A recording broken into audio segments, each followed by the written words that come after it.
Saya share screen dulu ya.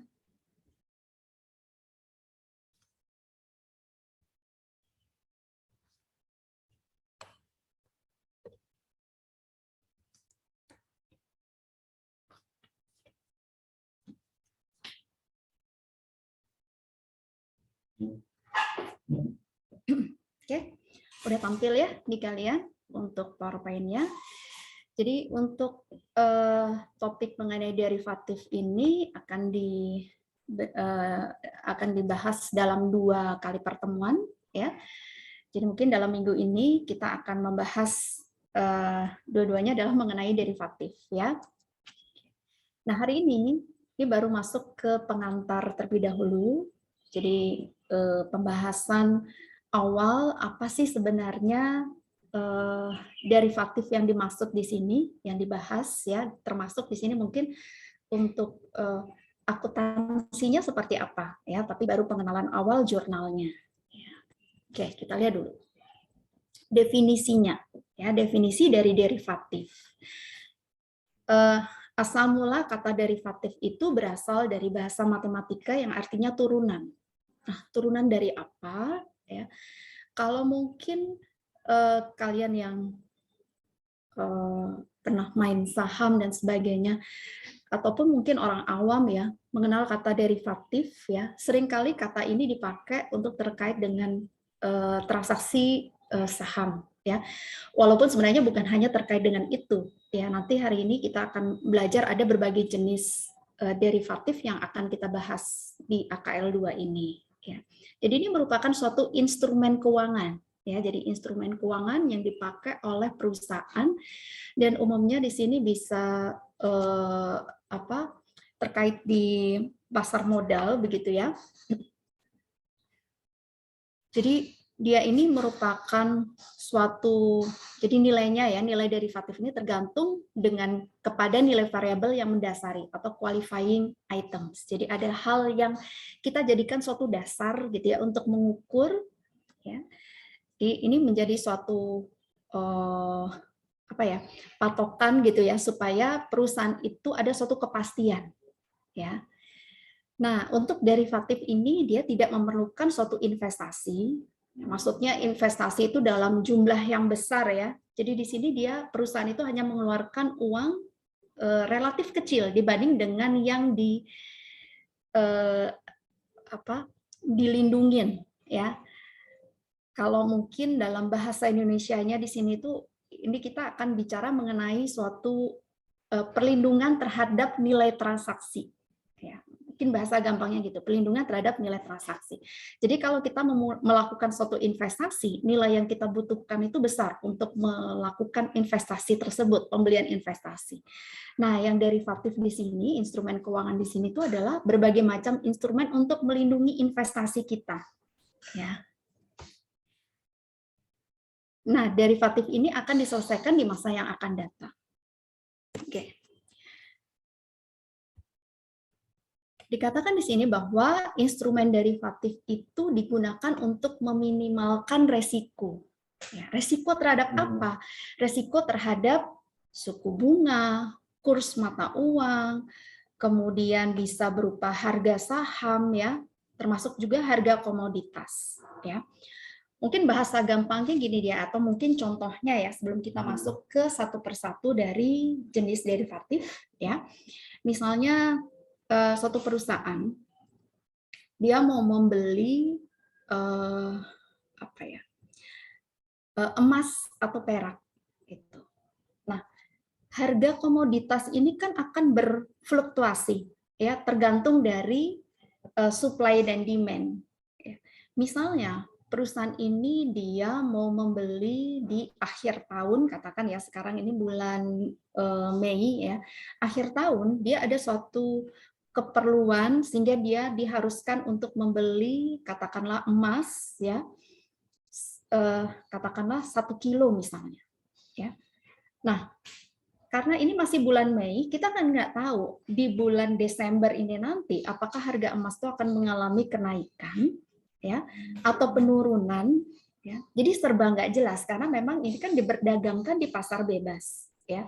Jadi tergantung dari supply dan demand.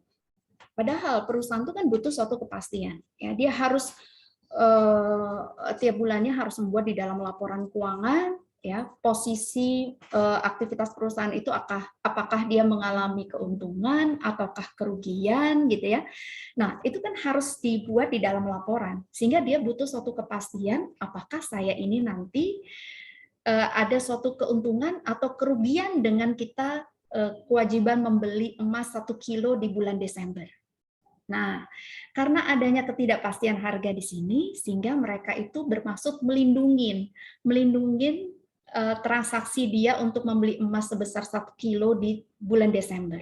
Dengan cara gimana? Dengan cara membuat suatu macam-macam nanti di sini ya. Ada option, ada forward, ada future, ada swap, ada macam-macam di situ ya. Jadi dia membuat misalnya contohnya membuat suatu kontrak ya. Kontrak saya mau beli nanti bulan Desember emas itu katakanlah sekarang harganya misalnya 900.000 ya per gramnya ya.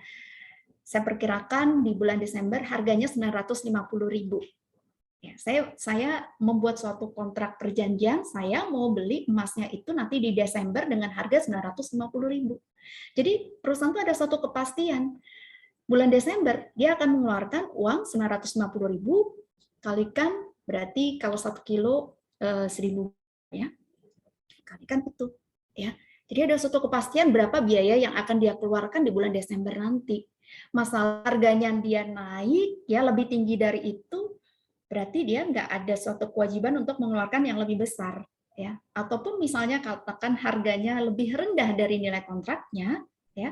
Nah, berarti itu yang nanti akan dianggap sebagai kerugian oleh si perusahaan tersebut ya. Tapi tergantung dari pilihan derivatif yang dipilih di sini ya. Jadi intinya bahwa dia akan meminimalkan resiko bahwa dia harus mengeluarkan uang lebih besar di masa yang akan datang tersebut. Nah, itu aktivitas kita sebut dengan kegiatan lindung nilai. Ya, jadi kegiatan ini itu tujuannya untuk meminimalkan risiko disebut sebagai lindung nilai atau hedging. Ya, jadi melindungi nilai perusahaan. Ya, jangan sampai perusahaan ini mengalami kerugian yang besar.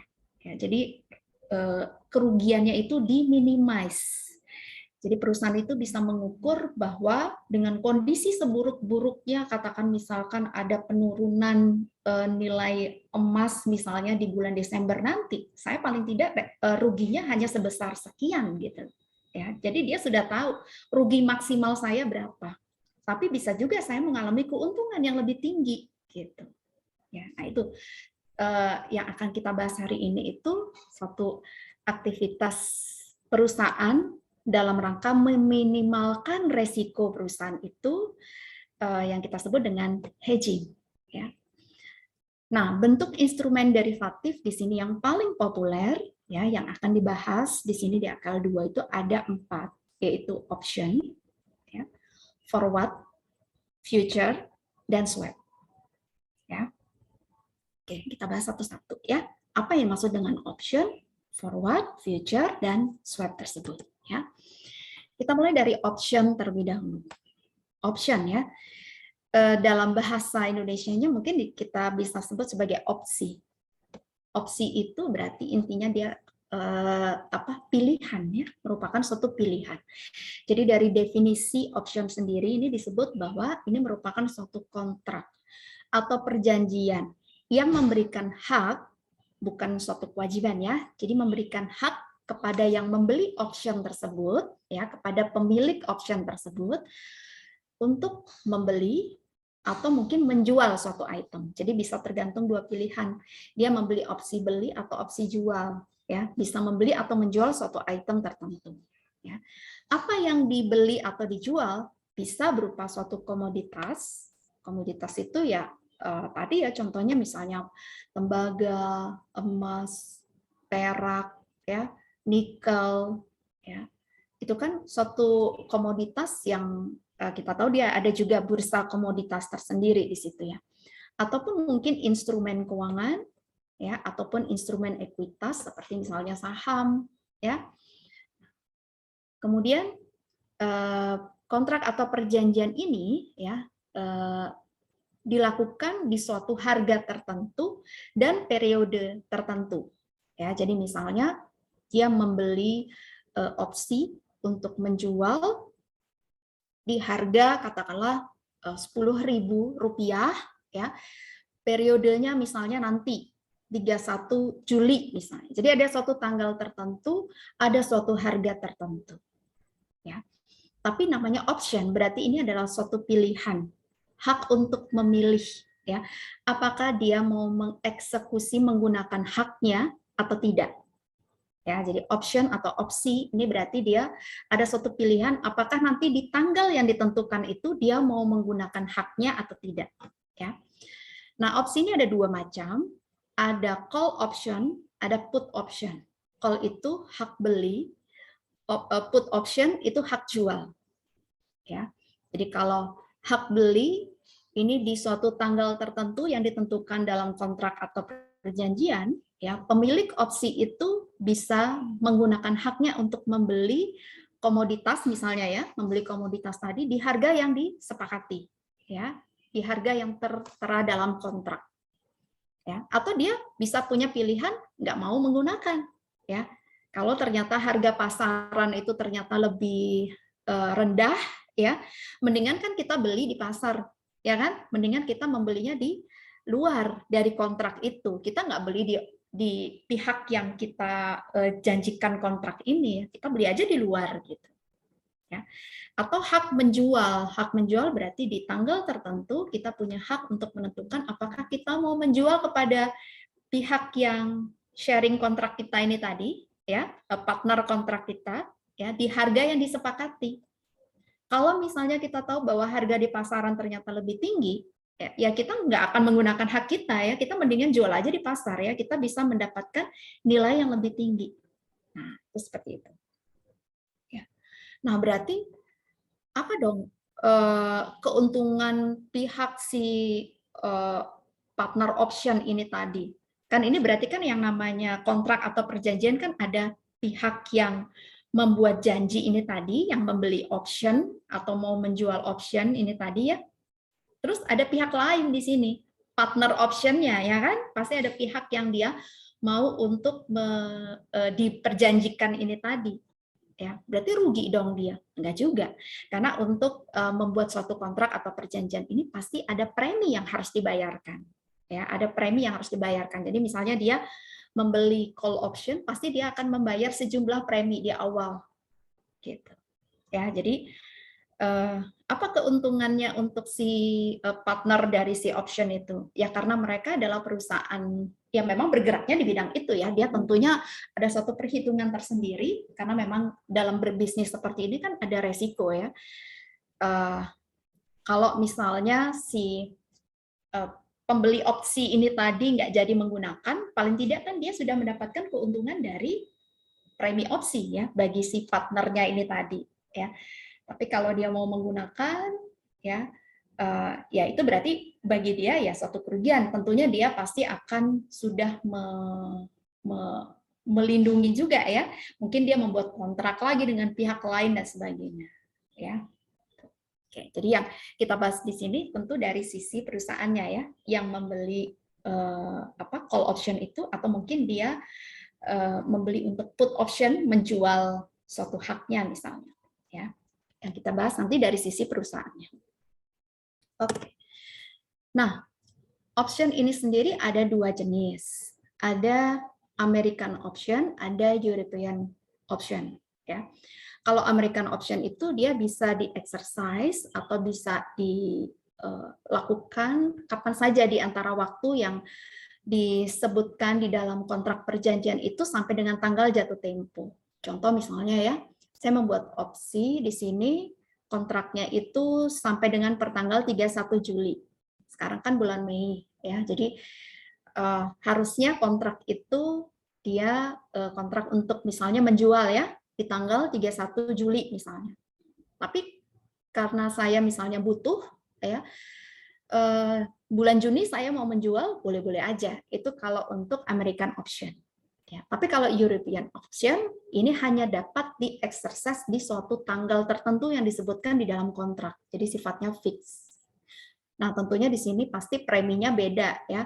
Kalau bisa di exercise kapan aja, itu biasanya preminya lebih tinggi ya untuk yang opsi Amerika ini. Karena kan berarti pihak partner opsinya itu dia harus bisa memprediksi resikonya ini tadi ya, karena kan bisa sewaktu-waktu opsi itu dia jatuh tempo gitu kan, mau dieksekusi gitu. Jadi dia harus prepare dengan benar-benar gitu.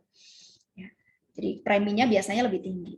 Tapi kalau yang European option ini karena ada suatu tanggal tertentu ya, jadi bagi pihak partner opsinya itu dia sudah bisa memprediksi ya. Jadi ada suatu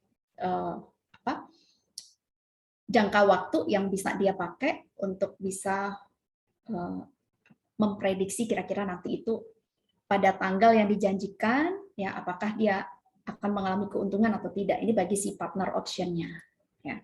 Oke. Tapi bagi perusahaan ya tergantung apakah dia mau pakai European option atau American option, dan dia juga harus memperhitungkan biaya premi yang dia bayarkan gitu kan. Kemudian yang berikutnya ini tadi option, kedua adalah forward dan future contract. Kalau opsi tadi itu dia ada suatu pilihan ya, karena dia suatu hak untuk menggunakan atau tidak menggunakan ya. Haknya ini tadi untuk membeli atau menjual sesuai dengan yang tersebut dalam kontrak perjanjian. Tapi kalau forward dan future contract ini merupakan kesepakatan atau perjanjian antara dua pihak untuk menjual atau membeli suatu komoditas atau mata uang ya dengan harga, kuantitas dan tanggal pengiriman yang telah ditentukan sebelumnya. Ya. Jadi kalau ini nggak ada suatu opsi ya. Kalau forward dan future contract ini pasti kewajiban di tanggal yang ditentukan di dalam kontrak itu dia wajib untuk mengeksekusi ya. Katakan misalkan kesepakatan untuk menjual ya berarti dia harus sepakat untuk menjual di tanggal itu gitu ya. Katakan kondisinya dia harga pasar sedang mengalami penurunan ya itu adalah suatu resiko gitu. Jadi kalau forward dan future contract ini dia sifatnya lebih fix ya.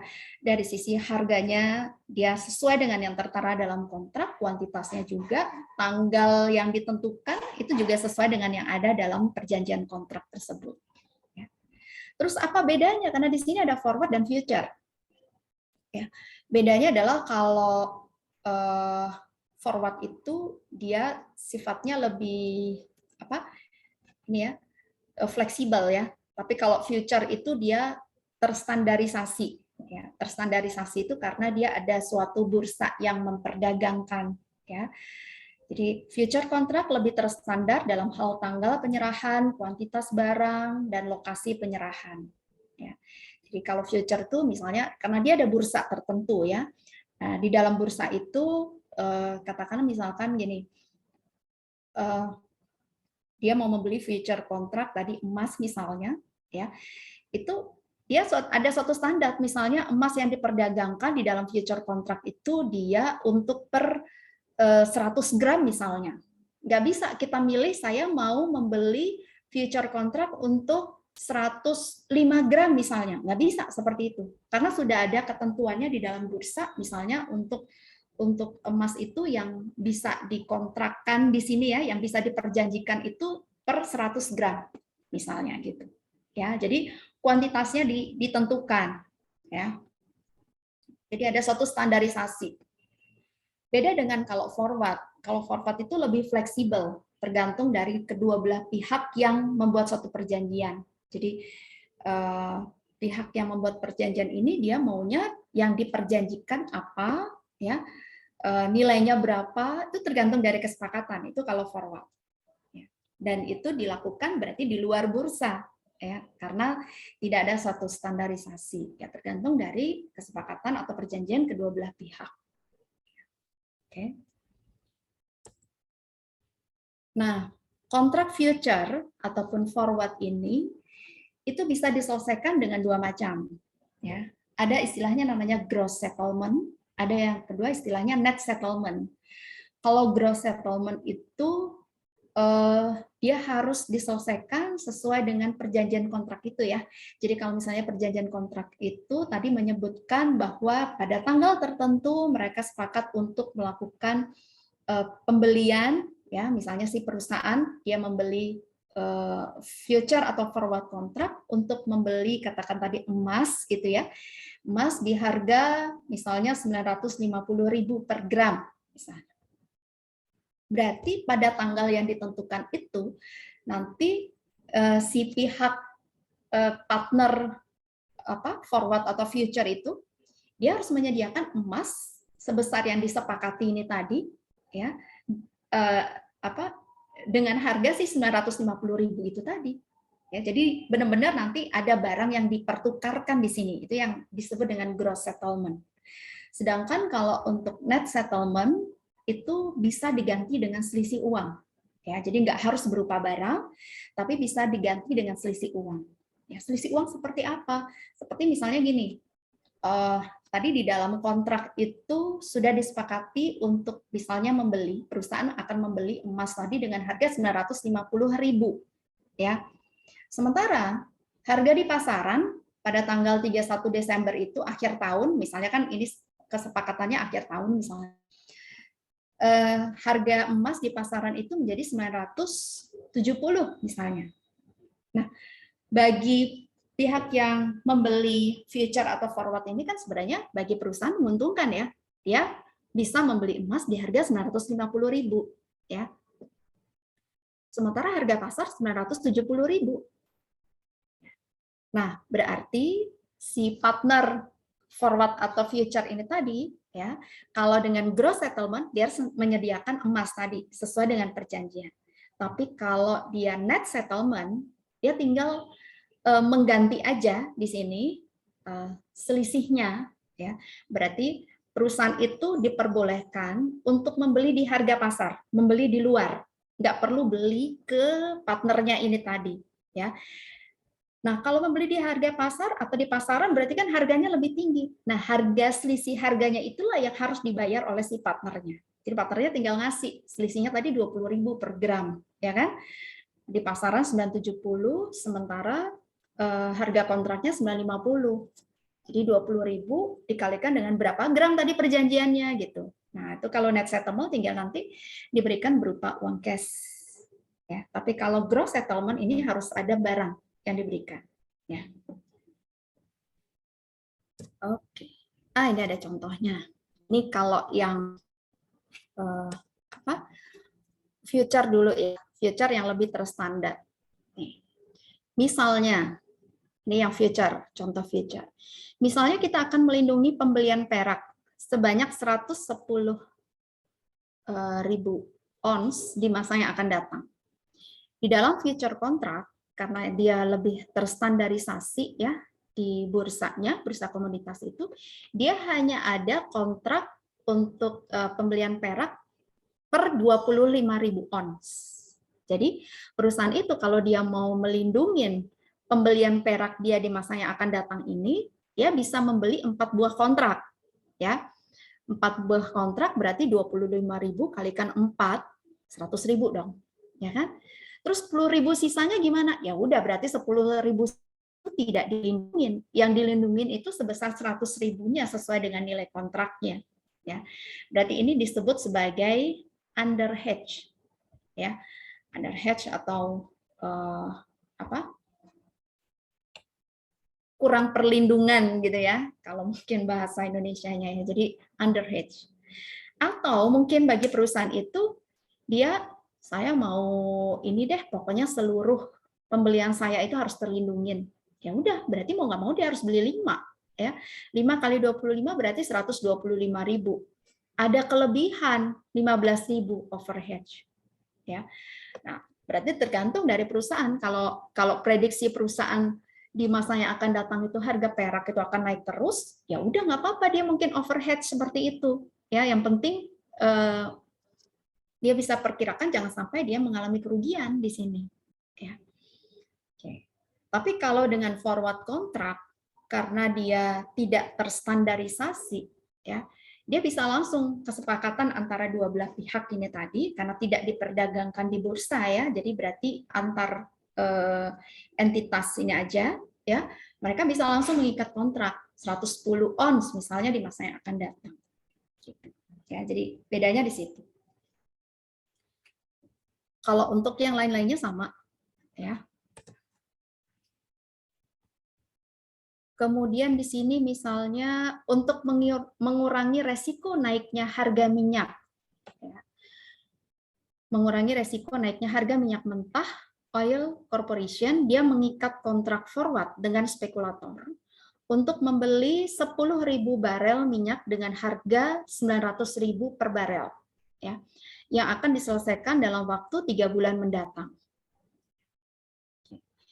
Bila 3 bulan mendatang harga minyak naik menjadi 990.000, ya, berarti kan sebenarnya bagi perusahaan, bagi si Oil Corporation ini menguntungkan ya, karena dia sudah sepakat ya bahwa dia membeli di harga 900.000. Ya, ternyata di 3 bulan yang dia prediksikan ini tadi, harganya naik jadi 990.000. Maka tadi kalau dengan gross settlement, ini si spekulator pihak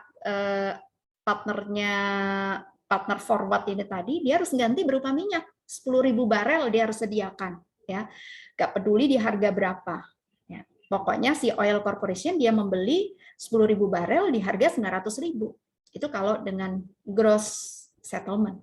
Tapi kalau dengan net settlement, spekulator itu nggak harus menjual atau menyediakan berupa minyak, ya. Jadi dia bisa aja menyerahkan hanya sebesar selisihnya tadi. Nilai kontraknya 900.000, harga pasar 990, berarti dia hanya menyediakan 90.000 kalikan dengan 10.000 barel diberikan kepada Oil Corporation. Jadi silakan Oil Corporation membeli di pasaran. Gitu. Itu yang namanya net settlement seperti itu. Oke. Kalau jurnal nanti ya di bagian belakangnya baru akan kelihatan jurnalnya. Oke. Sampai di sini ada yang mau ditanyakan? Paham? Belum ada pertanyaan? Belum ada, Bu. Oke, ya, saya lanjutkan lagi. Oke ya. Nah, sekarang ini ada contoh di sini economic underlying derivative ya. Jadi misalnya suatu perusahaan ya, tadi dia mau menambang tembaga. Ya. Perkiraan di dalam perut bumi ini tadi ya, nilai yang bisa ditambang dalam setahun itu adalah 100.000 pon. Dan dia akan dijual di akhir tahun. Nah, Gray Corporation ini dia sudah menghitung bahwa tentu dari penambangan itu ada biaya tetap, ada biaya variabel ya. Biaya tetap yang dia keluarkan adalah 25 juta dolar dan ada variable cost-nya adalah 39 dolar per pon. Ya, berarti kalau dia menambang 100.000 pon ya tinggal dikalikan ya. 39 kalikan 100.000 ya, atau 3.900.000 ya. Berarti break even point ya, untuk penambangan ini itu adalah total biayanya adalah 28.900.000 dari fixed cost ditambah variable cost tadi ya. Harga jual break even point-nya berarti kalau kita bagi dengan ada 100.000 pon tadi, berarti harga jual break even point-nya adalah 289 dolar per ponnya. Kan kita nggak tahu nanti di akhir tahun itu harga tembaga ini apakah kita bisa jual di atas harga break even point ya, atau malah terjadi penurunan. Maka kita bisa melakukan nih di sini perlindungan ini tadi ya. Ini dikasih contoh, nanti ada dua hal, dia membuat forward kontrak, atau yang kedua adalah dia melakukan membeli option ya. Nah, ini contoh perkiraan ya. Kalau misalnya di akhir tahun nanti ternyata harganya menjadi 310 per ton. Berarti perusahaan ini akan mengalami profit tentunya ya, karena kan break even point-nya harganya adalah 289 per pon. Ya. Berarti dia akan mengalami profit 2.100.000. Kalau harganya di pasaran di akhir tahun $300, berarti akan mengalami keuntungan 1.100.000. Tapi kalau di akhir tahun harganya pas sama dengan harga break even point 289, berarti dia nggak untung nggak rugi ya, pas dia ya balik modal nih di sini. Kalau harganya turun nih di sini 250, berarti di akhir tahun ini dia akan mengalami kerugian sebesar 3.900.000. Bahkan kalau harganya turun jadi $200, kerugiannya lebih besar ya, 8.900.000. Nah, tentunya perusahaan di sini mau melindungi jangan sampai dari aktivitas penambangan yang dia lakukan ini dia mengalami kerugian yang besar, ya. Sehingga dia melakukan di sini yang pertama membuat forward kontrak, ya. Jadi dia membuat suatu forward kontrak, dia sepakat untuk menjual 100.000 pon ini tadi tembaga di akhir tahun di harga $300 per ponnya. Dia buat nih kesepakatan, ya. Jadi harga forwardnya $300, ya. Yang mau dijual di sini kuantitasnya adalah 100.000 pound, ya. Periodenya adalah di akhir tahun. Kalau perkiraannya si Gray ini tepat, ya berarti di akhir tahun dia akan mengalami laba 1.100.000, ya. Karena kan harganya jadi 300, ya 300 dikurangi dengan harga break even point 289 tadi dikalikan dengan 100.000 pound ini tadi, dia kalau perkiraannya tepat, saya akan dapat laba perusahaannya 1.100.000. Gitu. Ya. Nah, resiko dari si fluktuasi harga itu akan dialihkan ke partnernya, ke mitranya. Ya, dia mengalihkan resikonya. Oke, kita lihat di sini ya. Ini dampak dari economic income, ya. Kalau dia tidak melakukan hedging atau perlindungan dengan membeli forward kontrak ini tadi, ya, bagaimana? Ya, kita lihat nih di sini analisisnya. Ya. Kalau misalnya harga pasarnya pada waktu akhir tahun itu menjadi $310, ya, 310. Sementara dia kan sudah membuat kontrak forwardnya $300, ya. Oke. Kalau ini pilihannya kan berarti dia apakah dia melakukan hedging atau tidak, ya kan? Kalau dia misalnya tidak melakukan hedging, unhedged, ya, dia tidak melakukan hedging, dia mengalami keuntungan karena kan harga pasarnya 310, sementara biaya produksi dia break even point-nya adalah 289. Jadi 2.100.000 itu adalah dari ini ya hitungnya ya, market price-nya 310 dikurangi tadi harga BEP 289, ya itu berarti selisihnya 210. 21 ya, 21 kalikan dengan 100.000 pound ini tadi. Berarti dia sebenarnya akan mengalami laba 2.100.000. Nah, ini berikutnya adalah economic gain atau loss on forward. Berarti karena dia melakukan forward contract, dia nggak bisa dapat laba 2.100.000 karena dia cuma dapat laba 1.100.000 kan. Berarti ada kerugian yang dia dapatkan dengan dia melakukan forward, yaitu sebesar 1 juta, ya. Karena di sini kan dia dengan adanya forward kontrak ini tadi, dia akan memperkirakan saya akan dapat untung 1.100.000, gitu. Ya, ini economic income with hedging, ya. Terus tadi ini kalau dia nggak hedging, harusnya labanya 2.100.000, jadi ada kerugian sebesar 1 juta, ya dengan dia melakukan hedging. Kalau misalnya harga pasar di akhir tahun 300, berarti ini kan sesuai dengan prediksinya ya, 300 juga. Kalau dia tidak melakukan hedging, sebenarnya perusahaan juga mengalami keuntungan. Keuntungannya 1.100.000, yaitu 300 dikurangi 289 tadi ya, harga BEP kalikan 100.000. Nah, karena dia melakukan hedging, ya berarti nggak untung nggak rugi nih. Ya. Karena sesuai dengan prediksi hedgingnya tadi, sesuai dengan prediksi forward kontraknya tadi. Ya. Oke. Kalau misalnya harga pasar 289, nah Sedangkan dia membuat suatu forward contract 300 ini tadi ya, di harga 300. Kalau dia tidak melakukan hedging, ya impas, balik modal aja. Tapi dengan dia melakukan hedging, dia berarti mendapatkan keuntungan 1.100.000 ini tadi. Ya.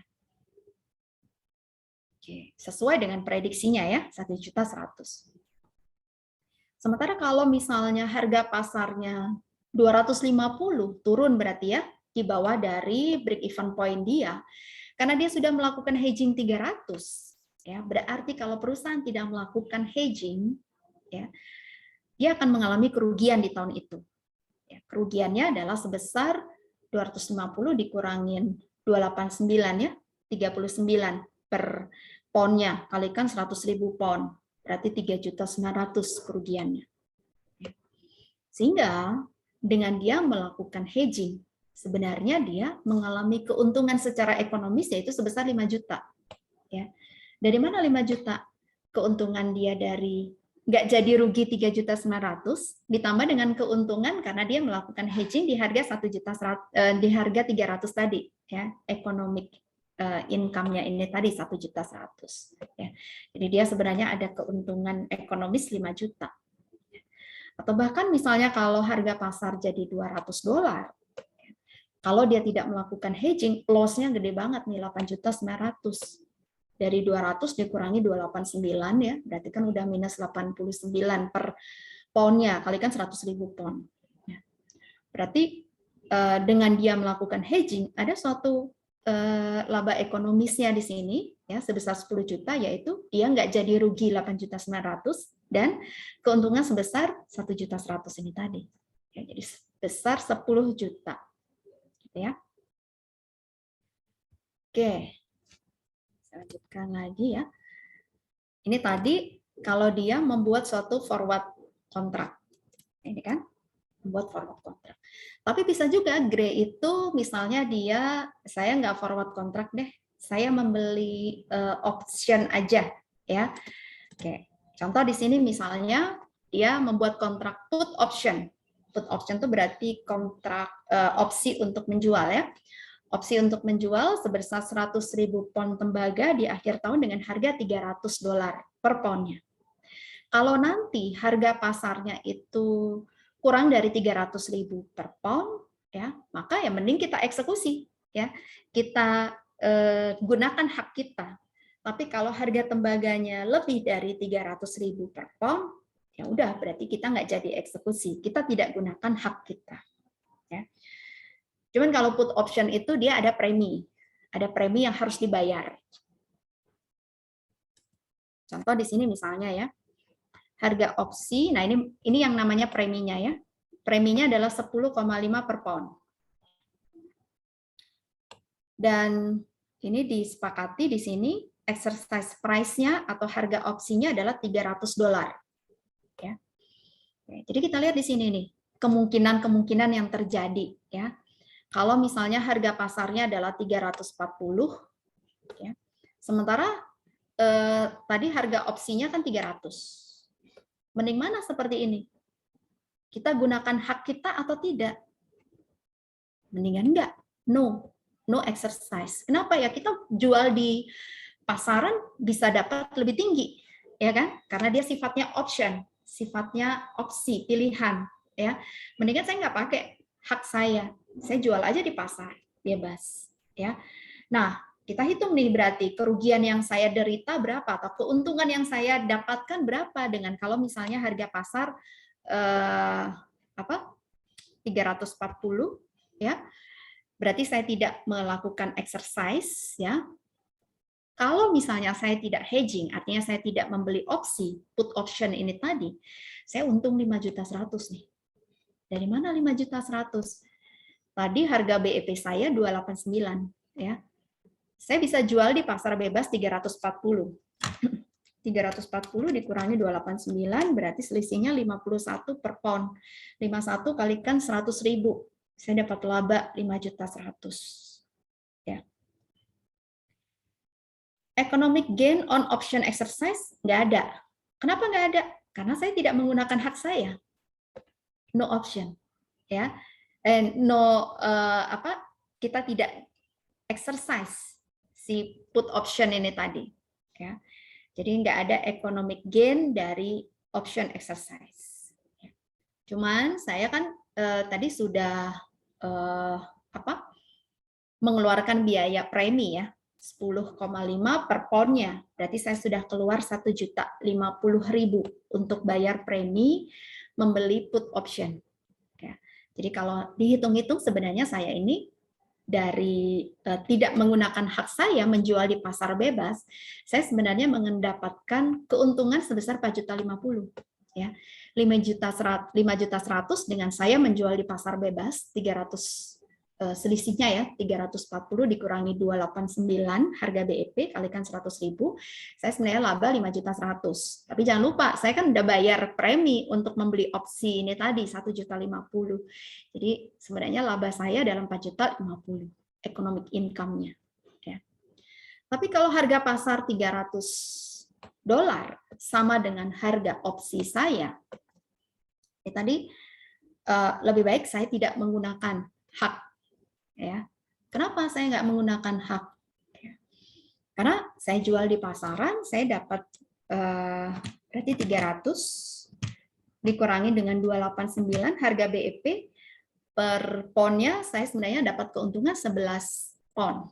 Ya, kalikan dengan 100.000 pound yang saya mau jual. Berarti saya dapat laba 1.100.000 ya.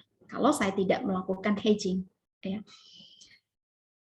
Nah, economic gain dari option exercise nggak ada, karena saya tidak mengexercise hak saya ya. Tapi saya juga ada biaya tadi ya, di awal kan saya juga sudah membeli premi untuk put option yaitu sebesar 1.050.000. Ini biaya saya. Jadi sebenarnya kalau saya jual di pasaran, saya untung cuma 50.000. Labanya 50.000 dari 1.100.000 dikurangin 1.050.000. Oke. Tapi kalau harga pasar 289, nah, mending saya pakai hak saya. Ya. Kalau saya tidak melakukan hedging, ini saya cuma balik modal 289. Tapi dengan saya melakukan hedging ini tadi ya, membeli option, put option, saya gunakan hak saya, berarti saya bisa menjual di harga 300. Saya untung dong. 300. Saya bisa berhasil menjual itu, sementara BEP saya 289, saya mendapatkan laba 11 per pound, kalikan 100.000 pound yang saya jual, berarti saya secara ekonomis mendapatkan keuntungan 1.100.000. Sementara biaya saya untuk membeli premi opsinya adalah 1.050.000, berarti saya sebenarnya laba secara ekonomis 50.000. Sementara kalau saya harga pasar ya, harga pasarnya 250. Berarti jauh lebih rendah di sini ya. Sementara saya sudah membuat membeli put option di harga 300 per dolar, mendingan saya pakai ya, saya gunakan hak saya exercise ya, makanya di sini yes gitu ya. Kalau saya tidak menghedging ya, saya tidak membeli put option ini tadi, rugi sayanya ya. Karena BEP saya 289, sementara harga pasar di akhir tahun adalah 250. Berarti per poundnya adalah saya rugi 39. Ya, 39 kali 100.000. 3.900.000 nih total kerugian saya. Karena saya membeli put option, saya mendapatkan keuntungan. Ya, keuntungannya adalah dari ini tadi 300 ya, padahal di pasaran itu 250. Selisihnya kan 50 nih. Ya, selisihnya kan $50. 50 kalikan 100.000, berarti saya sebenarnya mendapatkan laba secara ekonomisnya 5 juta. Ya, dari melakukan menggunakan hak saya mendapatkan laba 5 juta. Ya. Oke. Tapi ini kan laba ekonomis ya, laba economic gain dari melakukan si option exercise ini tadi. Ya.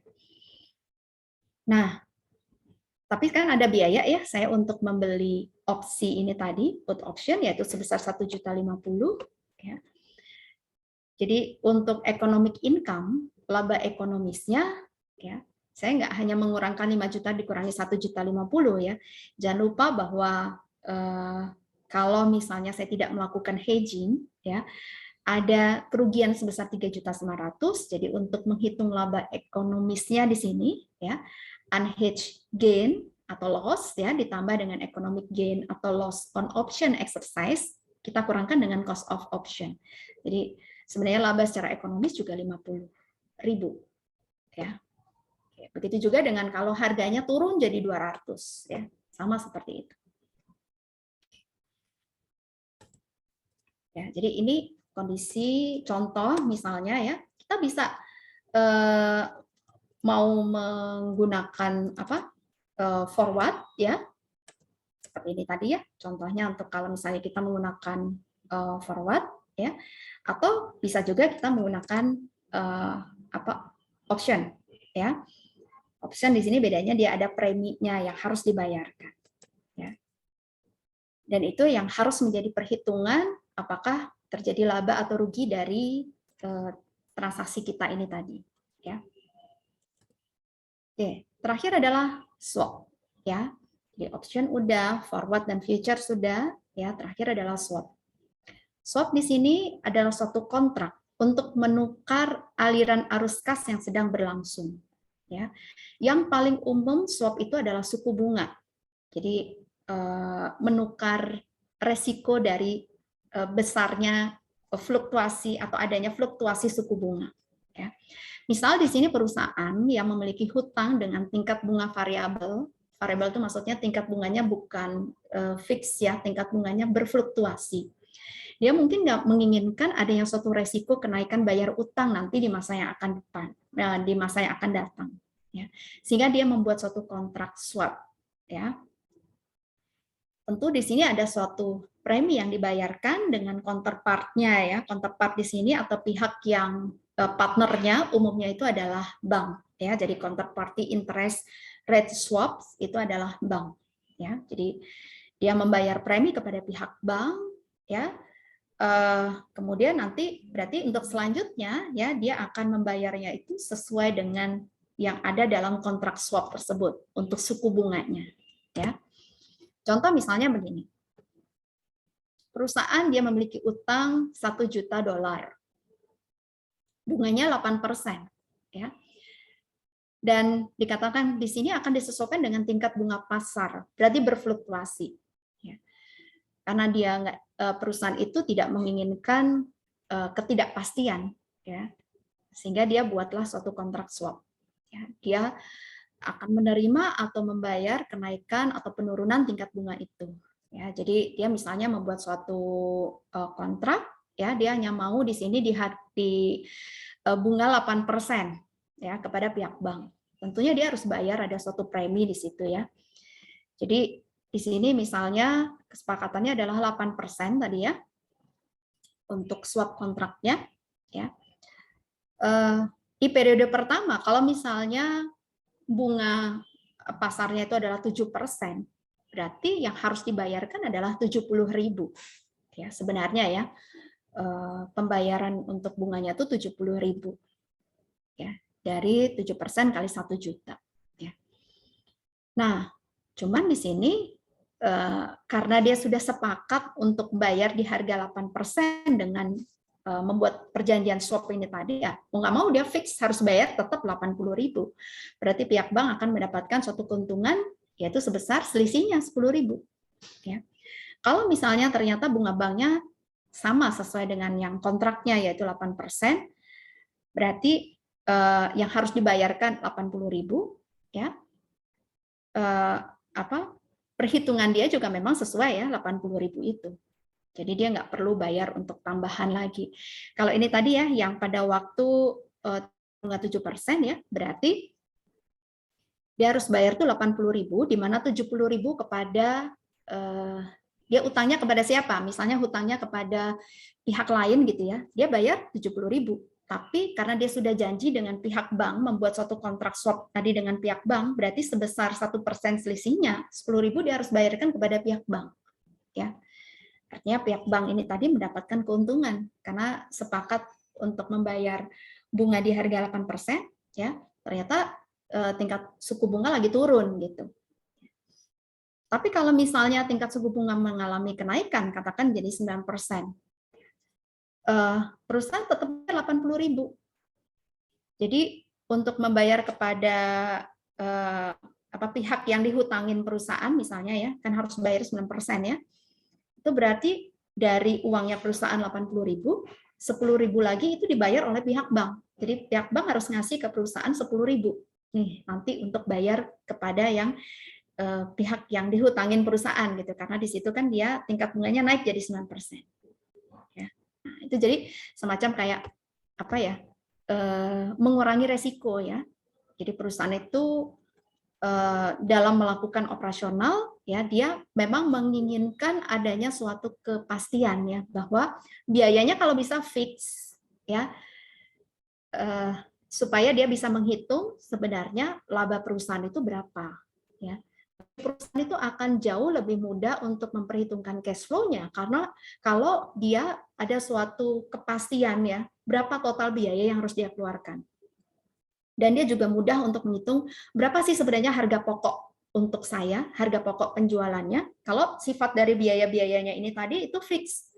Kalau dia berfluktuasi misalnya karena faktor suku bunga, karena faktor kurs, ya, karena faktor dari harga yang berfluktuasi. Nah, bagi perusahaan itu agak sulit ya untuk menentukan nanti harga pokoknya berapa. Saya mau jual di harga berapa.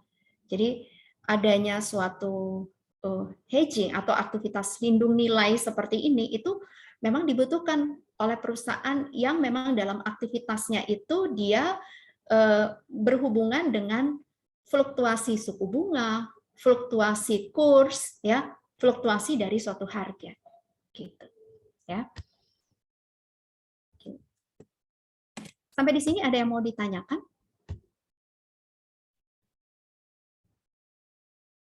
Belum? Tapi paham ya yang dijelaskan tadi ya? Saya lanjutkan kalau gitu untuk akuntansinya. Ini terkait dengan jurnalnya, ya. Oke. Jadi dari asumsi default-nya ya bahwa yang namanya derivatif ini tadi itu adalah zat berharga gitu ya, yang diperdagangkan atau merupakan suatu trading securities yang nilainya di sini akan dinilai berdasarkan fair value atau nilai wajar. Nah, laba atau rugi dari penilaian tersebut ya itu akan dicatat dalam laba rugi tahun berjalan ya sebagai gain atau loss ya masuk ke income statement ya. Oke. Nah, ini contoh yang pertama untuk forward contract ya. Untuk mengukur fair value atau nilai wajar dari forward contract. Ini ada satu rumus. Rumusnya jumlah nosional. Nosional itu adalah jumlah nilai kontraknya. Misalnya seperti tadi untuk 100.000 pounds gitu ya. Nah, ini berarti jumlah nosionalnya adalah 100.000 pounds ini tadi ya. Dikalikan dengan current forward dikurangi contract rate ya.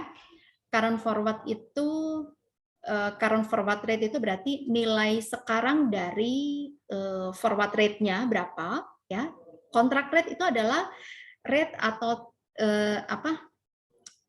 kurs pada waktu dia melakukan kontrak forward ya. Jadi misalnya kontrak forwardnya itu dilakukan katakanlah bulan Mei ya. Bulan Mei itu rate untuk forwardnya berapa ya. Kemudian nanti kalau current forward rate itu berarti nanti di tanggal tertentu. Misalnya dia mau lihat per tanggal 31 Desember. Nah, berarti berapakah rate forward untuk tanggal 31 Desember gitu ya. Terus dibagi dengan 1 plus R. R itu adalah suku bunga ya. Suku bunga pasar. Suku bunga pasar berapa? Ya, pangkat T. T ini adalah periodenya. Ya, periode dari kita melakukan kontrak sampai dengan tanggal kontrak itu ya. Jadi periode kita mau menghitung misalnya di sini per tanggal akhir Mei misalnya sampai dengan kontraknya itu berakhir tanggal 31 Desember. Berarti nanti kita hitung di sini ada berapa bulan nih di sini ya. Berarti mulai dari akhir Mei itu berarti Juni, Juli, Agustus, September, Oktober, November, Desember. Pangkat 7 berarti. Nah, seperti itu. Ya, ini untuk menghitung fair value-nya. Ya. Nah, contoh nih di sini misalnya untuk yang akuntansi forward ini ya. Pada tanggal 1 Maret 2010, X Corporation, ini adalah perusahaan di Indonesia, dia mengikat kontrak forward dengan seorang dealer mata uang asing untuk membeli 100.000 US dollar yang akan diserahkan tanggal 31 Mei 2010. Ya. Kurs mata uang asing selama Maret sampai Mei tercatat sebagai berikut. Ya. Ini ada kurs tanggal 1 Maret pada waktu dia melakukan kontrak forward. Ya. Ada kurs 31 Maret, ada kurs 30 April, ada kurs 31 Mei. Ya, asumsi di sini setiap akhir bulan dia mau membuat suatu laporan keuangan, sehingga di setiap akhir bulan dia harus ngitung kan, apakah di sini akan terjadi kerugian atau keuntungan dari melakukan kontrak forward. Ya. Kemudian itu diketahui spot rate. Spot rate itu berarti rate yang berlaku di suatu tanggal tertentu kan? Ya, ini yang kita pelajari di chapter berapa waktu itu 12 ya, mengenai transaksi mata uang asing ya, spot rate. Kemudian ada forward rate. Nah, yang kita pakai di sini nanti adalah forward rate-nya. Ya, forward rate di sini per tanggal 1 Maret waktu itu disepakati 9.000 dolar. 9.000 rupiah per 1 US dollar. Kemudian ini kan berfluktuasi nih ya. 31 Maret ya naik jadi 9.200, forward rate-nya 30 April turun lagi jadi 9.100, 31 Mei naik lagi jadi 9.250. Kita lihat di sini ya. Karena kan kita harus lihat asumsi suku bunga dan kita harus tahu nilai wajarnya ya. Nilai wajarnya dari forward kontrak tersebut. Kita buat tabel seperti ini. Ini tanggal 1 Maret, 31 Maret, 30 April, dan 31 Mei. Ya. Ini ada kontrak forward rate-nya. Ya. Jadi yang kita pakai bukan spot rate ya. Kontrak forward rate-nya, berarti yang ini ya. Nih. Ya. Per 1 Maret, 31 Maret, 30 April, 31 Mei. Ya, yang kita pindahkan. Yang kontrak forward rate-nya itu per waktu kita melakukan transaksi forward. Jadi tanggal 1 Maret. Ya, tanggal 1 Maret rate-nya adalah 9.000. Nah, ini yang kita pakai di kontrak forward rate 9.000 nih. Tetap terus 9.000. Ya. Current forward rate itu disesuaikan dengan tanggalnya ya. Jadi tanggal 31 Maret berarti dia naik jadi 9.200, 30 April turun lagi jadi 9.100, 31 Mei naik lagi jadi 9.250. Seperti ini. Ya. Tadi nilai nosionalnya adalah 100.000. Ini kan yang disepakati untuk di pembelian atau penjualannya itu ya. Berapa nilai yang disepakati itu nosionalnya. Ya. Oke. Nah, kita hitunglah di sini diskon faktor. Diskon faktor itu berarti dari yang rumus ini ya. Yang bawah dulu nih kita hitung nih. 1 plus R pangkat T ya. Nah, jadi misalnya ini ya, yang tanggal 1 Maret, tanggal 1 Maret itu berarti kan nih, 1 tambah suku bunganya berapa? Ya, diketahui tingkat bunga pasar kan 5%. Nih, 5% setahun. Ya. 1 plus 5% pangkat 0 ya, karena dari apa namanya?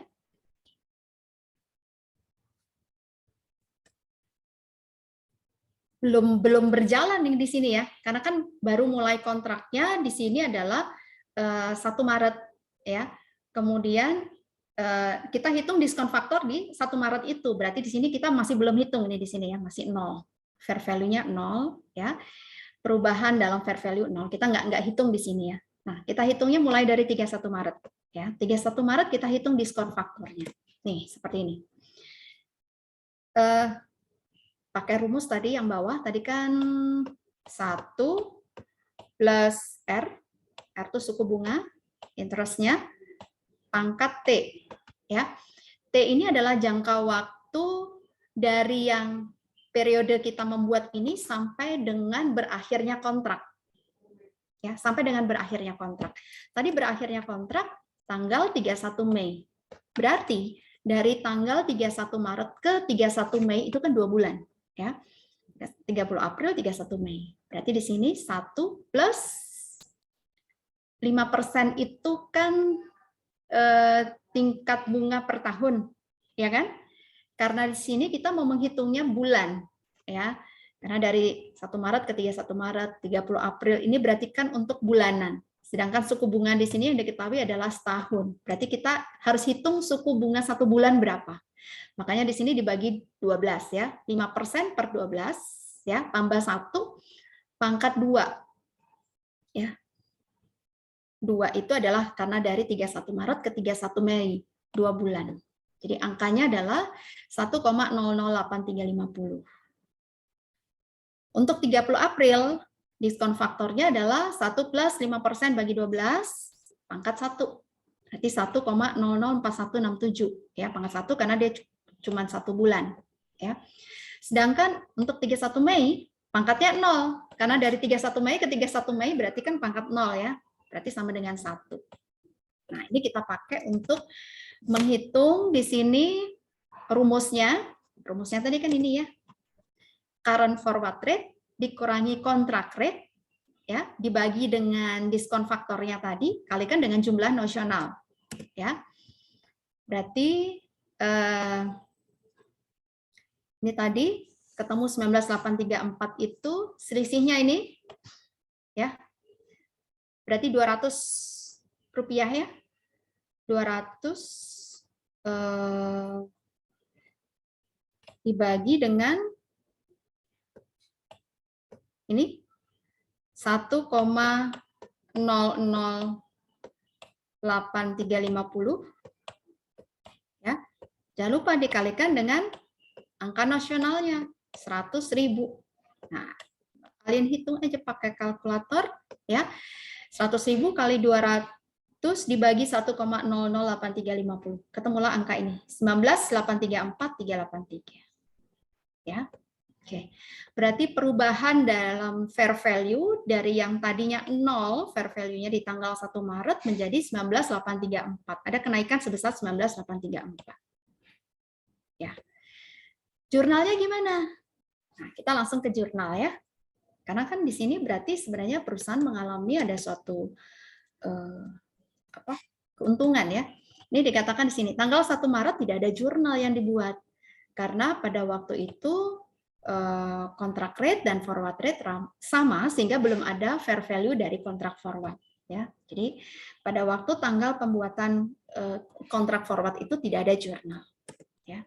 Tanggal 31 Maret tadi kan naik jadi 9.200, naik sebesar 200 ya. Karena perusahaan sudah mempunyai kontrak forward ya, kurs 9.000 ya. Padahal sebenarnya forward rate tanggal 31 Maret itu jadi 9.200, ada kenaikan 200 ya. Ini tadi yang kita hitung. Ada keuntungan sebesar 19.834.383. Maka kita akan jurnal seperti ini. Debit forward contract, nilai forward kontraknya bertambah 19.834.383, kredit gain on forward contract. Ya, mencatat perubahan nilai wajar forward kontraknya. Oke. Sekarang kalau untuk tanggal 30 April ya. 30 April turun nih current forward rate-nya jadi 9.100 dari yang tadinya 9.200 jadi 9.100 ya. Kita hitung dengan yang diskon faktor ya. Ini kalau kita lihat di sini ya. Ini kan berarti 100.000 kalikan 100 dibagi 1,004167 ya. Dengan cara yang sama seperti ini ya, pakai rumus tadi ya, 100.000 nosionalnya kalikan dengan selisihnya kan 100 nih, dibagi dengan diskon faktornya. Ketemulah angka 9.958.503. Nah, kita lihat perubahannya. Tadinya kan fair value-nya 19.834. Sekarang fair value-nya turun jadi 9.985.000 958 503. Jadi ada penurunan sebesar 9.875.880 ya. Selisihnya ini ya. Dari 19.834.383 menjadi 9.958.503. Ini penurunannya. Ya. Berarti di tanggal 30 April di sini dicatat ada loss, kerugian dari penurunan nilai forward kontrak itu. Kita jurnal seperti ini. Ya. Debit loss on forward contract 9875 880, kreditnya forward contract 9875 880. Ya, sebesar selisih tadi ya. Bukan sebesar nilai ini ya, bukan sebesar nilai ini.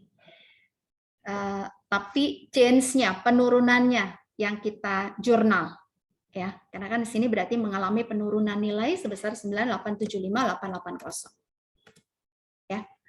Oke, sekarang tanggal 31 Mei pada waktu kontrak forward ini berakhir. Ternyata current forward rate-nya naik jadi 9250. Ya. Diskon faktornya 1. Kalau kita masukkan rumusnya, fair value forward contract pada tanggal 31 Mei menjadi 25 juta. Oke. Nah, berarti kita lihat nih di sini. Dari 9.958 menjadi 25 juta, ada kenaikan sebesar 15.041. Ini merupakan ini lagi. Kita catatlah gain ini tadi ya. Oke, nih ya. Jadi forward contract, kreditnya gain on forward contract. Seperti ini. Jadi kalau kita mau merealisasikan ya, jadi karena kan dia memang berakhirnya 31 Mei, berarti pada tanggal 31 Mei ya kita menutup akun forward contract ya, berarti kita akan mendapatkan uang kas sebesar 25 juta kredit forward contract ya. Jadi pada waktu tanggal jatuh tempo itu kita mendapatkan keuntungan di sini ya. Keuntungan sebesar harga kontrak kita 9.000, sementara harga pasarannya kurs pasarnya pada waktu itu adalah 9.250 ya. Kalikan dengan $100.000 yang kita kontrak ini tadi. Jadi kita sebenarnya mendapatkan keuntungan di sini sebesar mendapatkan uang cash sebesar selisihnya tadi ya, sebesar 25 juta. Total keuntungan kita 25 juta ya. Jadi kita menutup akun forward kontrak ini tadi 25 juta. Ya. Bisa hitung kita nanti total keuntungannya. Kan awalnya 19.834 dikurangin ini ya 9.875 naik lagi jadi ini ya. Oke. Ya. Sampai di sini ada yang mau ditanyakan terkait dengan forward kontrak akuntansinya? Izin bertanya, Bu. Ya, silakan. Misal durasi kontraknya nih lintas tahun, apakah akan mempengaruhi terkait jurnalnya ini, Bu? Gimana? Kalau misalnya durasi kontraknya ini lintas tahun gitu, Bu. Oke. Apakah akan mempengaruhi jurnalnya ini, Bu? Iya, pasti. Jurnal ini intinya gini ya, Kelvin ya. Jurnal ini akan kita buat pada waktu kita membuat laporan keuangan tentunya ya. Kalau kita nggak membuat laporan keuangan, tentu kita nggak akan mengakui adanya gain atau loss. Ya, contoh misalnya gini, ini kan tadi kontraknya dibuat 1 Maret ya, kemudian berakhirnya 31 Mei. Ya, mungkin Kevin menanyakan misalnya kontraknya berakhirnya 1 Maret tahun depan. Ya. Nah, sedangkan perusahaan itu dia tiap bulannya nggak membuat suatu laporan keuangan. Ya udah kita nggak usah ngitung per periodenya ini tadi. Kita akan membuat per 31 Desember. Di situ kita akan hitung fair value-nya. Karena ini kan kembali lagi ke prinsip ya, kita untuk menghitung fair value itu kan dilakukan pada waktu akhir periode. Ya, kalau memang di setiap bulan itu kita membuat suatu laporan keuangan, berarti kan kita harus menghitung fair value-nya dari aset-aset kita. Tapi kalau di sini memang misalnya kita nggak membuat laporan keuangan per bulan, ya udah berarti cuman per 31 Desember sama nanti pada waktu jatuh tempo. Ya, gitu aja. Itu sih, Calvin. Ya. Terima kasih, Bu. Oke. Ada lagi mau bertanya? Oke, kalau nggak saya lanjutkan untuk yang akuntansi option. Ya. Misalnya di sini X Corporation memutuskan untuk berspekulasi atas harga saham PTY. Ya. Harga saham PTY saat ini adalah 20.000 per lembar. Si X, dia membeli put option, opsi jual, 10.000 lembar saham PTY. Ya, dia membeli opsi untuk menjual 10.000 lembar saham PTY dengan harga exercise 18.500 per lembar. Preminya adalah 1.000 per lembar. Sementara si X, dia juga membeli call option, opsi untuk membeli 10.000 lembar saham PTY dengan harga exercise 22.000 per lembar. Ya. Preminya adalah 1.000 per lembar. Sementara harga saham pada waktu yang diinginkan ini tadi ternyata harganya naik menjadi 25.000 per lembar sahamnya. Ya, kita lihat sekarang di sini. Jurnal yang dibuat. Pada waktu si X Corporation itu dia membeli put option dan call option, tentu ada uang yang dia keluarkan kan? Dia membeli premi di sini 1.000 per lembar, baik itu untuk put option maupun untuk call option. Kalikan 10.000. Berarti dia keluar uang kas 20 juta. Call option 10.000 lembar kalikan 1.000 per lembar, 10 juta, put option juga sama, ya, berarti kredit kas 20 juta. Ini jurnal waktu dia membeli opsi. Ya. Terus kita lihat, pada waktu tanggal yang diinginkan, kan tadi dibilang harga pasarnya jadi 25.000. Karena harga pasar di atas harga exercise, ya, harga exercise-nya tadi kan apa ini? Untuk beli itu 22.000, ya. Nah, berarti kan perusahaan ini sebenarnya mengalami keuntungan, ya. Dia bisa membeli di harga 22.000 sementara harga pasarnya saat itu 25.000, ya. Maka tentu dia akan menggunakan haknya, ya. Saya gunakan aja hak saya. Saya beli di harga 22.000 gitu, ya. Nah, tentu di sini ini ya. Kalau dia ada dua macam ya, dia gross settlement atau net settlement. Ya.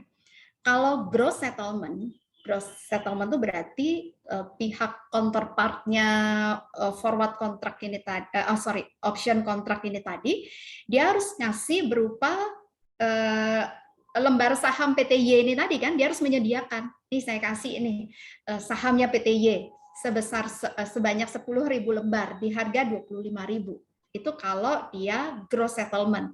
Jadi dia akan mencatat seperti ini si X Corporation. Berarti dia memperoleh sahamnya PTY yang mungkin kita catat sebagai trading securities karena kan ini bisa diperdagangkan ya sahamnya ya.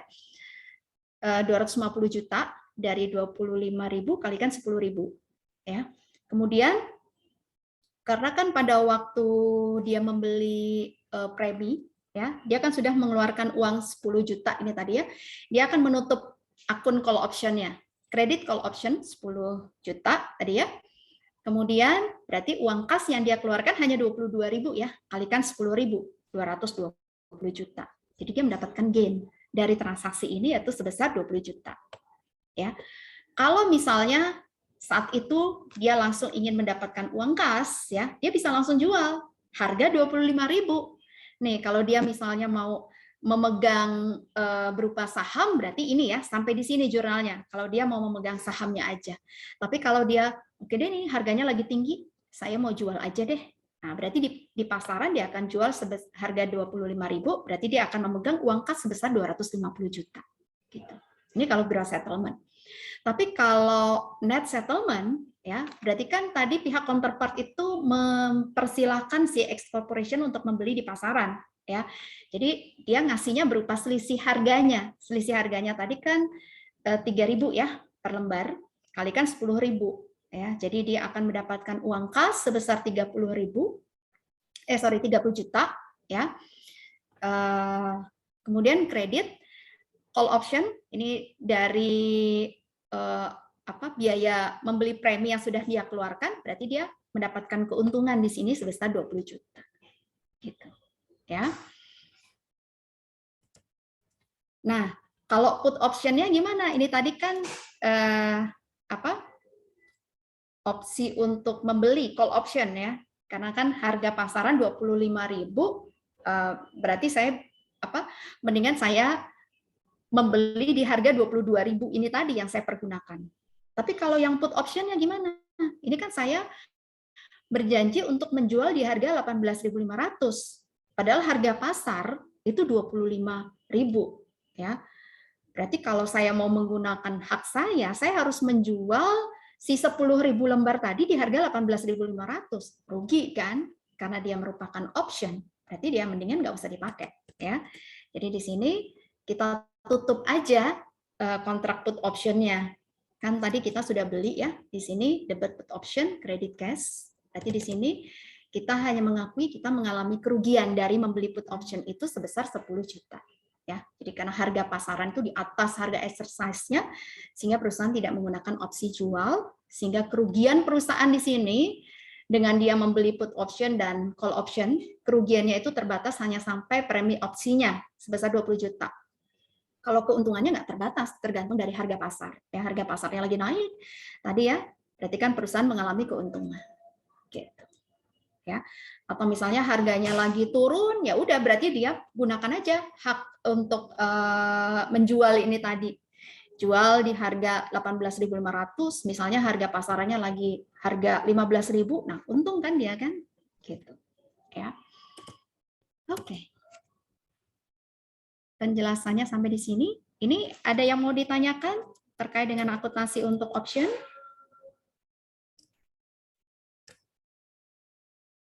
Nggak ada? Oke, ini saya ada soal untuk akuntansi untuk ini baru yang ini dulu ya, tentang forward dan option ya. Saya ini dulu deh, share dulu di grup ya.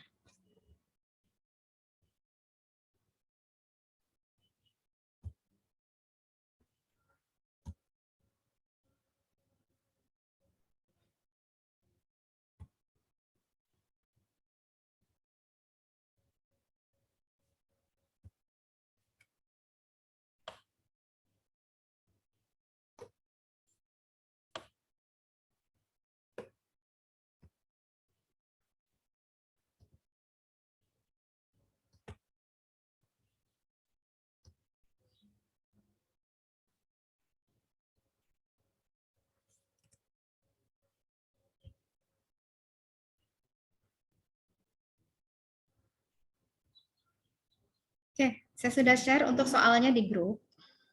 Ya, soalnya seperti ini itu memang belum.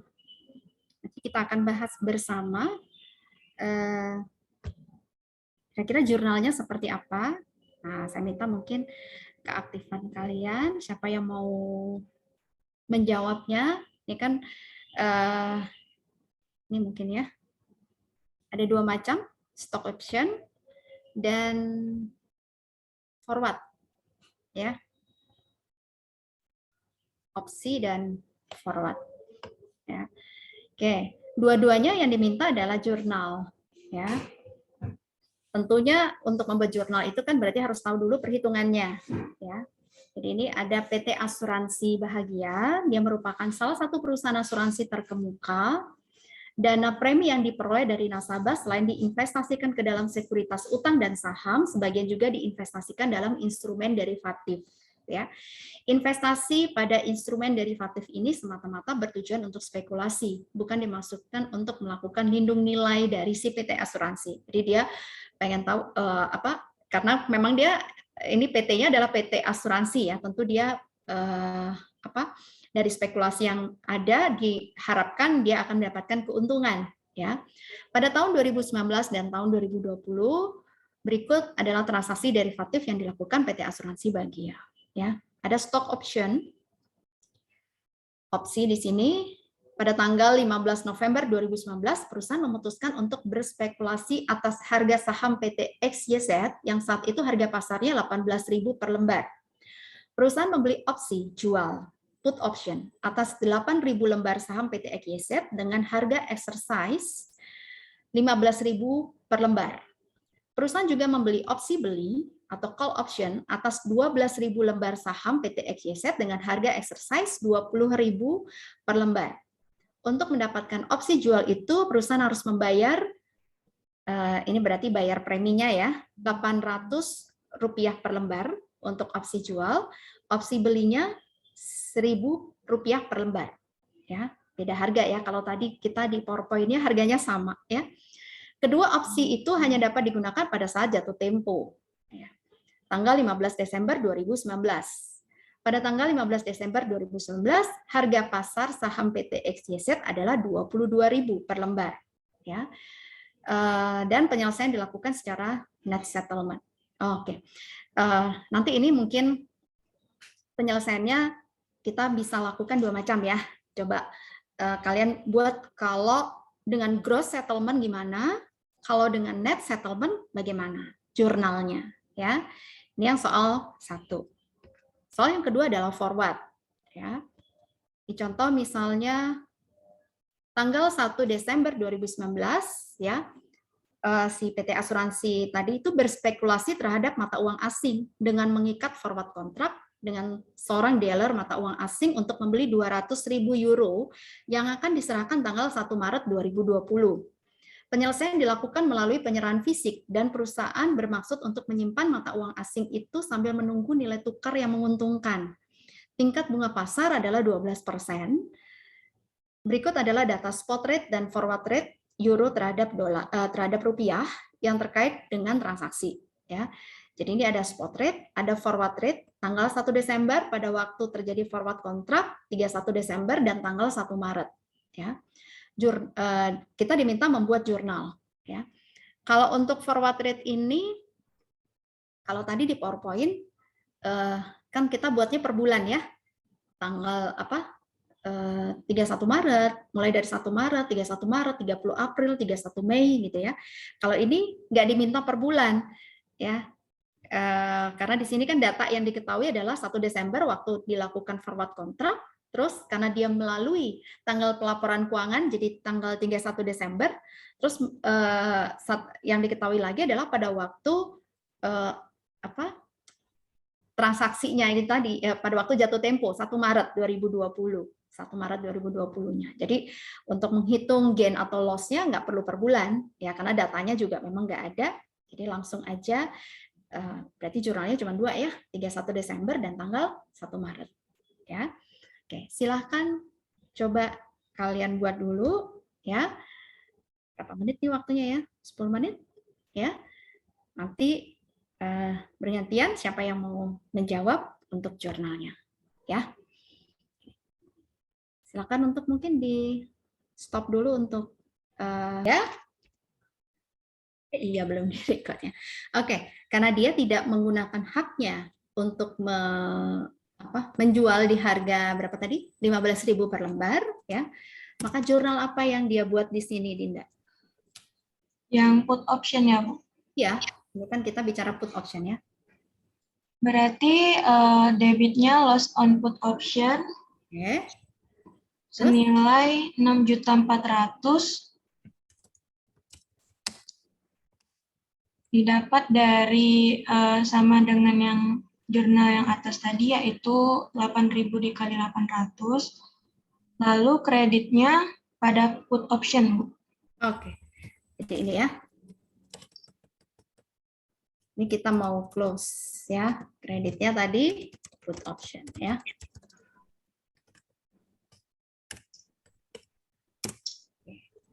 Ya, jadi untuk put option mendingan kita nggak pakai karena harga pasarannya di sini lebih tinggi daripada harga exercise kita. Lebih baik ya udah kita rugi si 6.400.000 itu kita bisa jual di harga pasar 22.000 ya sehingga kita bisa mendapatkan selisihnya ya. Jadi kan saat itu harga pasarnya 18.000 ya dengan dia misalnya pada waktu 15 November dia membeli di harga 18.000 ya, sehingga sekarang menjual di harga 22.000 paling tidak dia per lembar dapat untung 4.000 nih per lembar ya.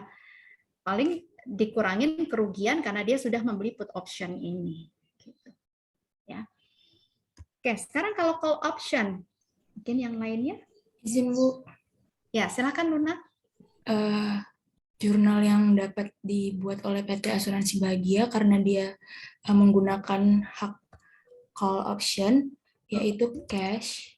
Oh, ini berarti dia menggunakan haknya ya untuk call Iya. option, ya. Alasannya kenapa tadi? Karena harga wajarnya itu lebih besar Bu daripada harga exercise-nya atau harga pasarnya. Karena di sini justru untuk harga pasarnya dia lebih besar ya daripada harga exercise-nya.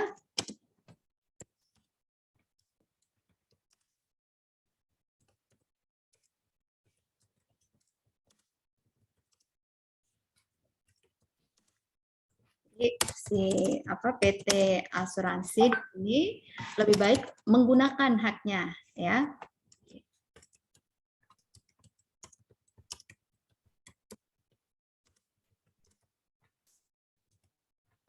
Oke. Nah, sekarang jurnalnya Jurnalnya adalah cash sebesar 22.000 dikurang 20.000 atau keuntungannya ini dikalikan. kalau dia net settlement ya atau gross settlement? Ini net settlement Bu. Net settlement ya, oke. Jadi memang di sini dimintanya net settlement. Ya, tapi nanti kita coba kalau pakai gross settlement gimana bedanya gitu ya. Berarti jurnalnya debit cash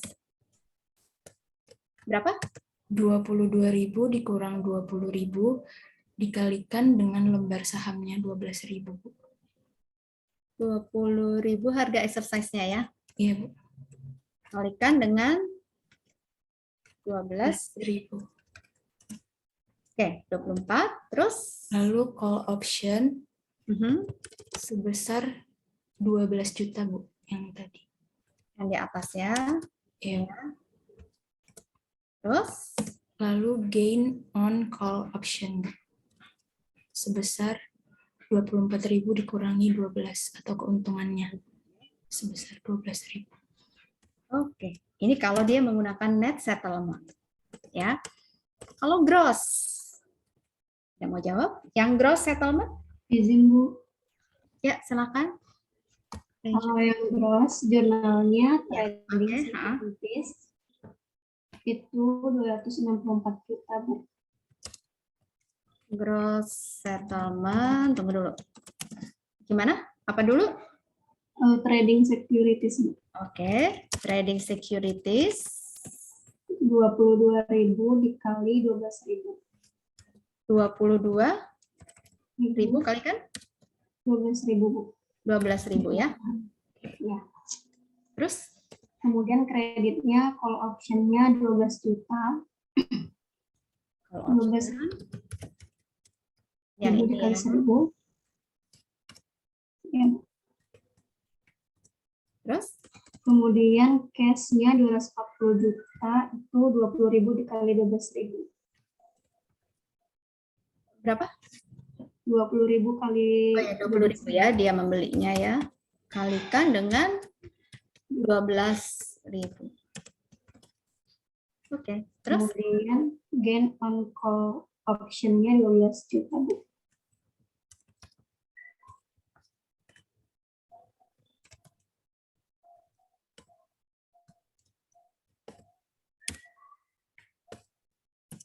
oke, pas. Terus udah, gini aja. Kalau perusahaannya mau ambil cash, berarti tinggalnya cash pada trading securities. Oke, ini kan kalau memang dia tidak mau menjual ya, berarti ya ini jurnalnya gitu ya, berarti dia mendapatkan berupa saham PT XYZ, asuransi bahagia itu tadi ya, di mana dia hanya mengeluarkan uang 240 juta, sementara dia mendapatkan saham senilai 264 juta gitu kan. Nah, kalau memang dia melihat bahwa oh harga pasar lagi naik nih, saya mau mengkonvert saham saya ini ke uang cash ya, berarti dia akan menjurnal seperti ini kalau dijual. Jika saham PT XYZ-nya dijual, maka akan dijurnal gimana? cash pada trading securities, Bu. Oke, cash pada trading securities sebesar 264 juta. besar ya, harga pasar yang dia bisa peroleh ini ya, sebesar ini. Oke. Ya. Saya. Terus, ini udah nih, kalau untuk yang, apa namanya, yang A ya. Sekarang kalau yang B, forward. Forward ini berarti dia ada berapa tanggal nih ya? 2 doang ya jurnalnya ya. Ya, siapa yang mau menjawab?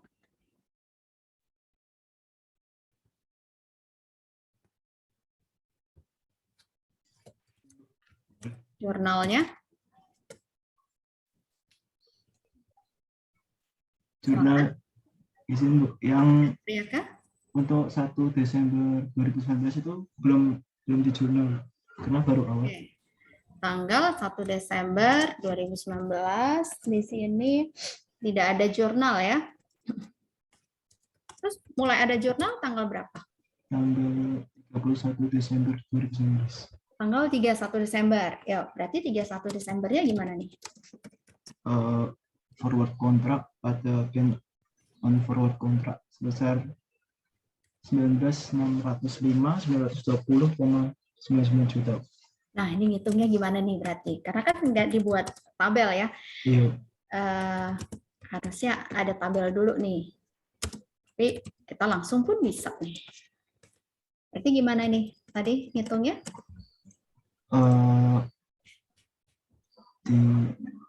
Yang forward rate 1 Maret 2020 itu 16.100 dikurangi dengan forward rate 1 Maret 2020 yang 1 Desember sebesar 16.000. Yang ini ya, 16.100 kurangi 16.000. Ya, terus lalu di situ dikalikan dengan apa tadi? Yang mata uang asing ini nasionalis ini, yang 200.000. Yang ini dulu, terus kemudian Dikalikan dengan 200.000. kalikan 200.000 euro ini, kemudian terus dibagi dengan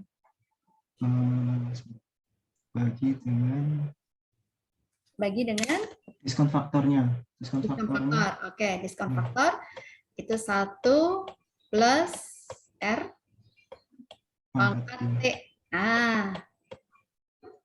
Jadi itu 1 ditambah 12% dibagi 12. Oke, karena di sini kan 12% itu tingkat bunga per tahun ya. Jadi kan kita bagi 12 atau berarti 1% ya per bulan. 12% dibagi 12 bulan. Terus pangkat berapa? Pangkat berapa? Benar, pangkat 2. 2 ya, karena 31. dari 31 Desember ke 1 Maret. Ya, 31 Desember ke 1 Maret itu 2 bulan ya. Berarti kan Januari, Februari. Ya, 1 Maret itu kita asumsikan dia 28 Februari itu. Jadi ini pangkat 2 ya. Berapa ini ketemu angkanya? Ketemunya 1,02. 1,02. Kalau nggak salah belakangnya ada lagi deh ini. 20 sudah ya, 20. Atau pas? Pas. Ada 201 ya. Ya kan 0,2 12 bagi 12 tambah 1 dipangkat 2 ya 1,0201. Nah, ini diskon faktornya. Jadi dengan rumus yang apa? Tadi jumlah nosionalnya berapa tadi? 200.000 ya? Euro. Terus dikalikan dengan tadi selisihnya itu ya, berapa? 100. 16.100 dikurangi 16.000 ya. Iya. Terus dibagi si diskon faktor ini 1,0201. Nah, ya. Berapa ini tadi angkanya? 19 juta Mm-mm. 920.000. 920,99.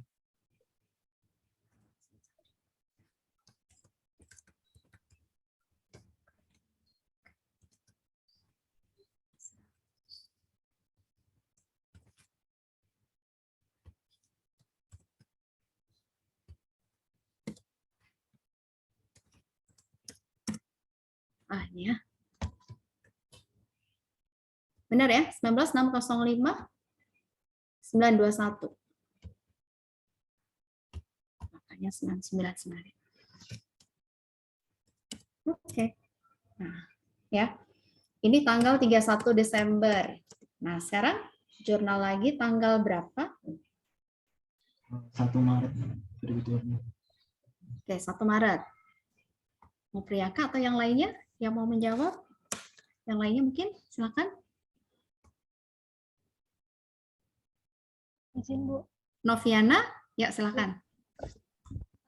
Untuk jurnal tanggal 1 Maret itu forward contract 20 berarti ya. Oke.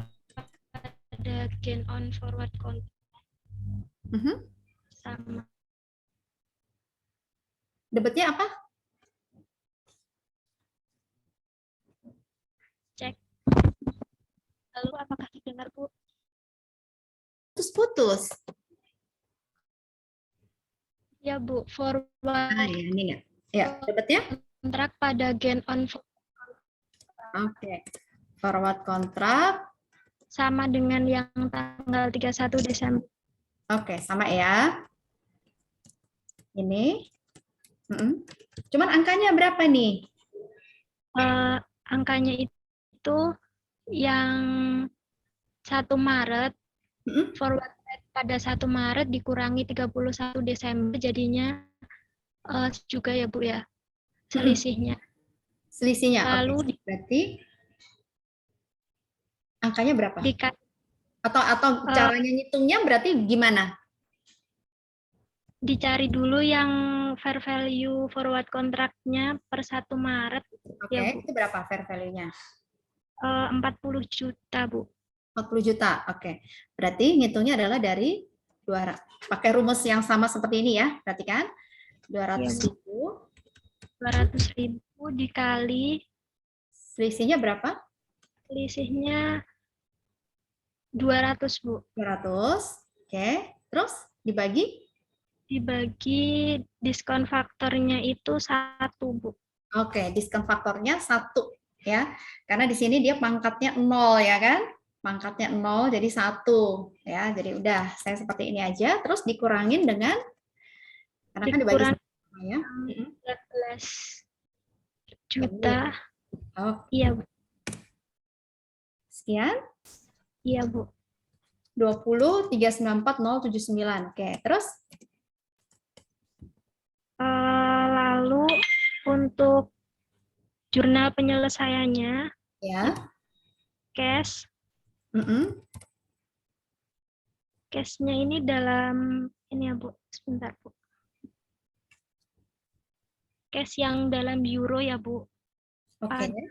Ada cash tapi yang dalam rupiah.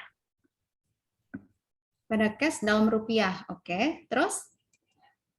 Dan juga forward kontraknya di sisi kredit, Bu. Oke. Cash dalam euro. Ini sebenarnya nulis euronya susah nih ya. Gini aja lah ya. Atau gini, euro. Oke. Terus kreditnya cash dalam rupiah. Ini sebenarnya mau di net off boleh. Jadi langsung cash aja juga nggak masalah. Karena memang kan di sini mata uang asing ya yang dikontrakkan ya, artinya berarti si PT Asuransi Bahagia itu dia akan diberikan uang cash ya senilai kurs dalam euro ini tadi ya. Berarti berapa nih di sini nih? 3.240.000.000 Ngitungnya dari mana? dari yang 200.000 euro Oke, kalikan dikalikan dengan yang 16.200, bukan Bu? forwardnya ya pada waktu tanggal itu. Sedangkan dia di sini hanya membayar berapa? Membayarnya 16.000 dikali 200 euro, Bu. 16.000 kalikan 200.000 euro, ya kan? Karena kan dia sudah kontrak di sini cukup bayar 16.000 gitu. Maka di sini ada selisih sebesar 40. Ini sebenarnya kita langsung net off aja boleh ya. Jadi artinya pada waktu penutupan ini kita mendapatkan uang kas 40 juta. 40 juta itu adalah dari ini tadi sebenarnya. 40 juta itu si 200.000 kalikan selisihnya itu 200 ya. 16.200 ke 16.000 kan berarti selisih 200. Kalikan 200.000 dibagi dengan diskon faktornya kan 1 ya. Berarti itu 40 juta. Sama aja ya. 40 juta itulah yang kita terima secara cash sebagai selisih lebih karena kita melakukan forward kontrak tersebut. Ya. Oke. Sampai di sini ada yang mau ditanyakan? Bu, izin bertanya. Gimana? Berarti itu langsung cash pada forward kontrak 40 juta itu bisa? Iya bisa, makanya saya bilang ini kan dibuat seperti ini ya. Kalau mau net off boleh juga, saya tulisnya di sini atau ya mau langsung cash ya nggak usah pakai euro di sini, berarti langsung ke forward kontrak ya. Angkanya ya udah ini si 40 juta ini tadi boleh. Nah, boleh seperti ini. Oh juga kan dia terimanya uang cash kan, dikasihnya ya sebesar lebihannya gitu, jadi dia nggak perlu ngeluarin uang 3.200.000.000 gitu kan, nggak nerimanya langsung aja sebesar selisih gitu. Ya artinya di pasaran dia mengeluarkan uang untuk membeli si mata uang asing ini tadi ya memang 3.200.000.000 itu gitu. Ya jadi mau di net off silakan. Kalau ini mungkin kelihatan aktivitasnya ya, artinya dia membeli dulu, mengeluarkan uang sebesar 3.200.000.000, tapi dia memperoleh penggantian di sini gitu loh dengan adanya forward tersebut, berarti dia mendapatkan selisih lebih sebesar 40 juta yang dibayar oleh si pihak counterpartnya dia ini tadi gitu. Ya, karena di pasaran dia membeli dengan harga 16.200. Ya, tapi karena kita sudah kontrak di harga 16.000 ya, kita cukup membayar sebesar kurs 16.000 tadi. Gitu ya. Ada yang mau ditanyakan di sini? Jelas? Oke, kalau nggak ada pertanyaan, ya kita kan ketemu lagi hari Jumat ya. Nah, ada tugas yang dari workbook ya. Jadi ini karena baru 2 yang kita bahas di sini ya. Jadi mengenai forward dan juga option ya. Memang kebanyakan untuk soal-soal ujian yang sudah ada kemarin-kemarin itu lebih banyak ke option dan juga forward ya, makanya latihannya di sini saya penekanannya ke option dan juga forward.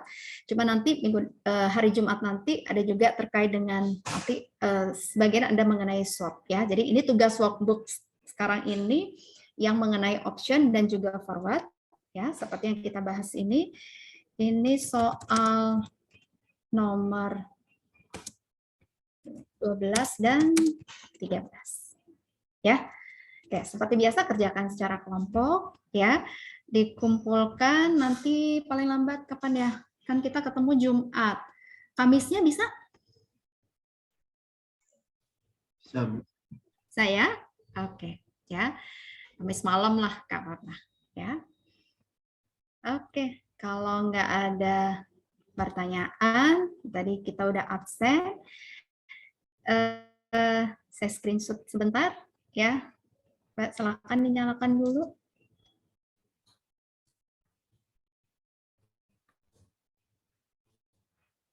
Oke. 1, 2,